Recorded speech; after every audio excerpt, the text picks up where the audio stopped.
Hello বন্ধুরা, আজকে কিন্তু আমার ছেলের খাদ্য তালিকা, আমার ছেলেকে সারাদিনে আমি কী দিই সেই নিয়ে তোমাদের সাথে কিছু ভিডিও আলোচনা করব।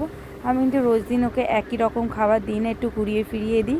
আমি আজকে যেগুলো দেখাচ্ছি আমি কিন্তু রোজ সেগুলো একই রকম ওকে খাবার দিই না। চলুন তাহলে সকালবেলা ওকে দিয়ে থাকি হচ্ছে সুজি, আর এই সুজিটার সাথে আমি দিই হচ্ছে খেজুর। রোজ একটা করে খেজুর দিই, যেহেতু সকালবেলা যেমন ঘুম থেকে ওঠে, কোনো দিন 7:30, কোনো দিন 8টা, যেমন ওঠে তেমন হিসাবে ওকে কিন্তু সকালের খাবারটা দেওয়া হয়। তারপর ঠিক 2 থেকে 3 ঘন্টা পর ওকে এই যে খিচুড়িটা দেওয়া হয়। এটা কিন্তু আমি একবারে দুবারের জন্য করে রাখি। একবার ওই দুপুর বলছি সকাল 10টা 10:30 নাগাদ দিই, সেই আবার দিই স্নান টান করে। তারপর কিন্তু আমার ছেলে খেয়ে দিয়ে পুরো ঘুমিয়ে পড়ে। ঘুম থেকে উঠে আবার সেই 1টা 1:30 নাগাদ যেমন ঘুম থেকে ওঠে, তারপর ওকে স্নান করেই কিন্তু আমি আবার ওকে খিচুড়িটা একটু ওয়েট করে খিচুড়িটা কিন্তু দুপুরে আবার দিয়ে দিই। ঠিক তারপরে আধা ঘন্টা পর বা 1 ঘন্টা পর একে এই যে ফলের রসটা দিই। কোনো দিন আপেল, কোনো দিন লেবু, যেমনটা হয় তেমনটা ওকে দিই। কিন্তু ওকে সকালে আগে কলাটা দিতাম, কলাটা দিয়ে এখন বন্ধ করে দিয়ে, কলাটা না ঠিক হজম করতে পারছে না। এবার সবার বাচ্চা তো সমান না, যার বাচ্চা যেমন খেতে পারে তেমন।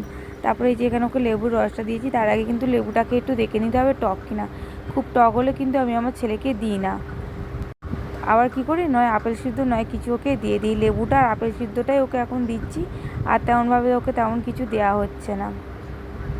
তারপরে এই আপেল টাপেল খেয়েও কিন্তু আবার ফলের রস খেয়ে একটু খেলাধুলো করে আবার সে টানা ঘুমিয়ে পড়ে। তারপর ওঠে বিকেল 4টে 4:30 এরকম নাগাদ, কোনো দিন 5টা এরকম ওঠে। আর এই যে লেবু রসটা করেছি ও কিন্তু পুরোটা খাবে না, ও লেবুটা তেমনভাবে কিন্তু পছন্দ করে না। তারপর যেটা বলছিলাম, এই তখন ওকে এই যে কোনো দিন সাবু দিই, সাবুটা কোনো কোনো দিন আমি সকালেও দিই, কোনো দিন সাবু দিই, কোনো দিন চিড়ে দিই। এটা হলো ঘুম থেকে ওঠার পর, এটা হচ্ছে ওকে আমি দিই। কোনো কোনো দিন আমি বলছি না সবসময় ওকে একই রকম আমি খাবার দিই না, কিছু সময় ঘুরি। আর ওকে আমি পুরোটা হোমমেড, মানে আমি বাইরেকার স্যালাক্স ওকে খুবই কম দিই। আমি যা পারি যতটুকু পারি ওকে আমি ঘরের খাবারই কিন্তু দেওয়ার চেষ্টা করি। আমার ডাক্তার ওকে বলেছে পুরোটা কিন্তু ওকে ঘরের খাবারই দেওয়ার জন্য। তারপর এই যে করার পর কিন্তু এই গরম গরমই কিন্তু ওই দুধটা দিয়ে দিতে হবে। দুধটা দিয়ে নালে কিন্তু দুধটা পুরো ডালা পেকে যাবে।